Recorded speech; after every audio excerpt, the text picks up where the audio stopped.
Hello. It is day 13 of POEMVEMBER 2022, and I am KP Kajabowski.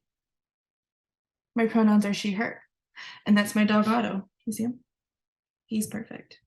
He's the perfect boy. Oh, he's so cute right now. Um, I'm a poet and I'm a filmmaker, and I write plays, and I used to make theater, and I really want to do that again soon. I'm also the guide of the Labyrinth, which is the channel that you're watching on YouTube.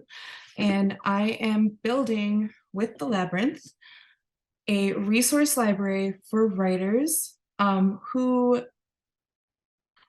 want to get out of their head, I would say. I think that's like one of the most important things, and unearth things that are just below the surface that are already inside of them. And soon I'll be posting astrological forecasts for writers, if that is part of your practice and planning long-term for your writing. I'll also be posting hypnosis tracks, like videos for people who love to get into the subconscious mind and boost their creativity, boost their personal access to their own subconscious mind, and other videos like that. So it's not going to be like the actor studio for writers, okay? It's going to be a little strange. And also, I think it's important that I'm talking about this on day 13, which is a number of the feminine mystique and things that are strange and things that you cannot quite make tangible. So happy 13th day of writing a poem a day in the month of November. Did I talk about Laura yet?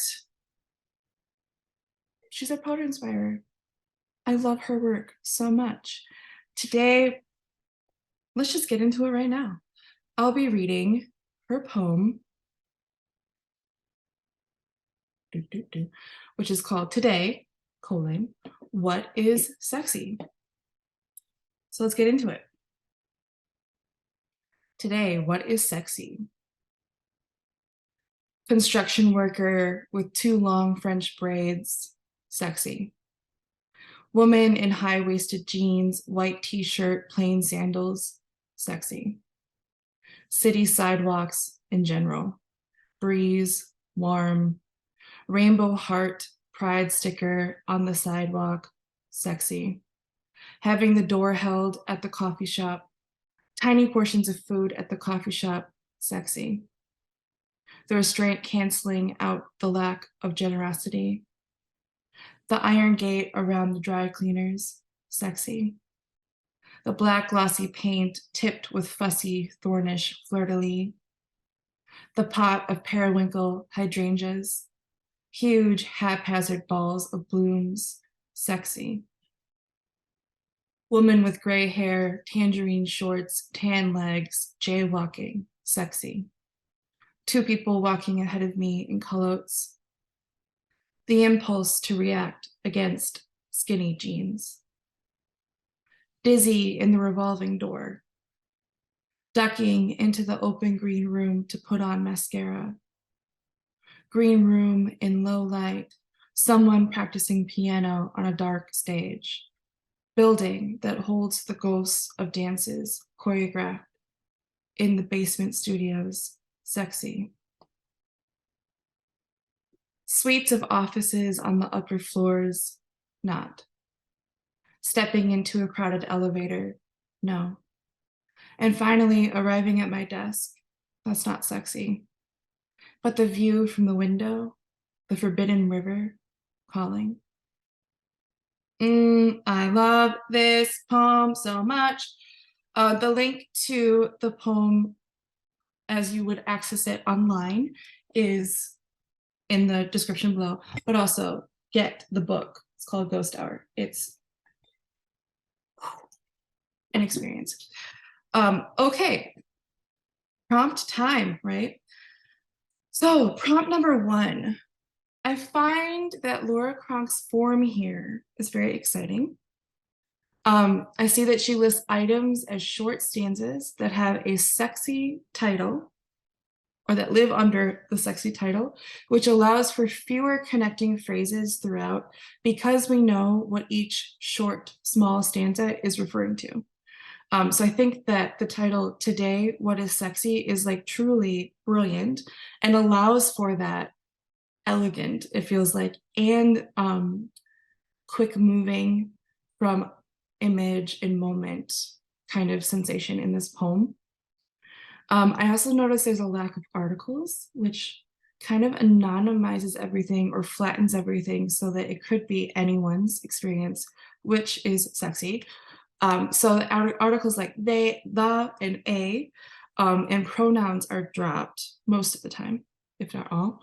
And the engine of the poem is reminding the reader that the speaker is noticing what is sexy about all of these items. So it's like every 2 or 3 stanzas, there is that sexy kind of refrain. And then there's a turn near the end with lines like, no, that's not sexy, and not. So it's like a list of things that are sexy. And then there's that shift once she gets like basically to her work building, we can assume. That's not sexy, that's not sexy. It's like it's an interesting shift to me. Then there's 2 other elements that I feel are very key to what Cronk has developed in this form, this poem. First is each listed item or stanza is surprising to me as a reader. It's not what all of us would consider like MTV sexy, you know what I mean? And I feel like I'm learning about the speaker's values by seeing all of these details of what they deem sexy or not.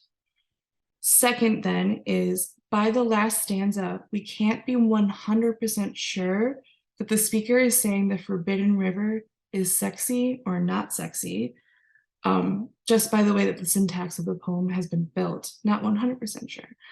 But it feels clear to me that the speaker sees the potential being whisked away by the river is a different definition of sexy. So your prompt is use all of the components of this new form that I'm calling the Laura Cronk sexy form.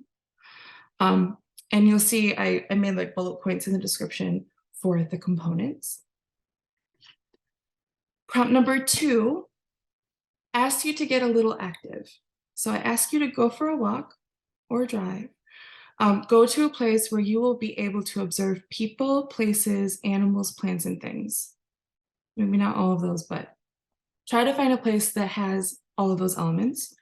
And then take special care to notice details and movements. Basically, I want you to people watch. And then write these observances down and write a poem as inventory of your external stimuli in those moments, that hour, those 2 hours, as a way to convey your internal responses or internal landscape. Prompt number 3 is to write a poem about the concept of sexy. Allow yourself to unfurl with language and see what sticks. Today, you are the sexiest person writing the sexiest poetry, and you are making me blush. And then I have a revision prompt, which is simply find a previously written poem or piece of prose or grocery list, whatever it is, and reform it following the Laura Cronk sexy form. And I would like you to repeat Laura Cronk sexy form in every public space from now on so that more people know about this new poetic form. So thank you for watching through. I have links in there as well in the description below to find more about Laura Cronk and her work. And then tomorrow's poet is Antler the Poet. November 15th's Poet Inspirer is Lucille Clifton. And after that, we have Heather Crystal. I believe that's everything. Okay. You're beautiful.